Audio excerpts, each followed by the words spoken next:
ಇದು round petrol ಬಂದಾಗತ್ತಂತೆ ಗಾಡಿ ತಗೊಂಡು ಹೋಗಿ ಫುಲ್ ಟ್ಯಾಂಕ್ ಮಾಡಿಸ್ಕೊಂಡ್ ಬಂದ್ಬಿಡ್ತೇನಿ. ಒಂದ್ ತಾಸ ಆತ್ ನೋಡಿ ಇವ ಹಲ್ಲು ಗುಜ್ಜಾತ್ ಬಾಡ್ಯ ಅದೆಷ್ಟು ಗುಜ್ಜಾತಾನೋ ಏನೋ. ಬೇ ಅವ ಒಂದ್ 200 ರೂಪಾಯಿ ಕೊಡ್ಬೇ ನನಗೆ, ಗಾಡ್ಯಾಗ ಪೆಟ್ರೋಲ್ ಹಾಕಿಸ್ಕೊಂಡ್ ಬರ್ತೇನಿ. ಏನ ರೊಕ್ಕ ರೊಕ್ಕ ರೊಕ್ಕ ಕೊಟ್ಟು ಬರ್ತೀನಿ. ಏನ್ ರೊಕ್ಕದ ಗಿಡ ಹಚ್ಚಿ ನಮ್ಮ ಮನ್ಯಾಗ ಏನಿದ್ರು ರೊಕ್ಕ ನನ್ ಕಡೆ ಹೇಳ್ತಿಲ್ಲ. ನನ್ ಕಡೆ ರೊಕ್ಕ ಎಲ್ಲಿಂದ ಬರ್ಬೇಕ? ನಿಮ್ಮಪ್ಪ ಆಗಲ್ ಕಂಪ್ನಿಗೆ ಹೊಂಟಿದ್ದಲ್ಲಿ ನಿಮ್ಮಪ್ಪ ಕಡೆ ಇಸ್ಕೋಬೇಕಿಲ್ಲ. ಬೇ ರೊಕ್ಕ ಕೊಡಾಕ ಇಲ್ಲ ಅಂದ್ರೆ ರೊಕ್ಕ ಇಲ್ಲ ಅಂತೇಳ ಒಡ್ಯಾಗ ಗಿಡ್ಯಾಕ ಹೋಗ್ಬಾರ್ದು ನೋಡು. ಮತ್ ನೋಡು ಬ್ಯಾರೆನ ಆಕೇತಿ. ಬ್ಯಾರೆ ಆಕೇತಿ ಅಂದ್ರೆ ನೀ ಅವಾಗ ಹೊಡೆಯವ ಏನ್ ಬ್ಯಾರೆ ಆಕೇತಿ? ಹಂಗಲ್ಲ ಬೇ ಏನ್ ಆಕೇತಂದ್ರೆ ಗಾಡ್ಯಾಗ ಪೆಟ್ರೋಲ್ ಇಲ್ಲ. ನೀ ಅಜ್ಜಿ ಮನಿಗೆ ಹೋಗ್ಕೆ ನಂದಿದ್ದಿಲ್ಲ, ಹೋಗ್ ಬಸ್ಸಿಗೆ ಹೋಗ. ಹಂಗಾರ ಗಾಡ್ಯಾಗ ಪೆಟ್ರೋಲ್ ಇಲ್ಲ ನೋಡ, ಹೋಗ. ಅದಕ್ಕೆ ಕೇಳತ್ತೇನ್ ರೊಕ್ಕ? ಮತ್ ಮೊದ್ಲೇ ಹೇಳಕ್ ಬರ್ತೈತಿಲ್ಲ.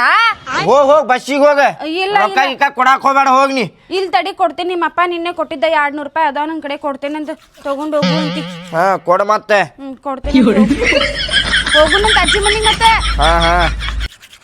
100 ರೂಪಾಯಿ ಪೆಟ್ರೋಲ್ ಹಾಕೋ ಸುಳ್ಳ 100 ರೂಪಾಯಿ ಒಳಗೆ ಮಾಡಿಬಿಡ್ತೇನೆ ಈಗ.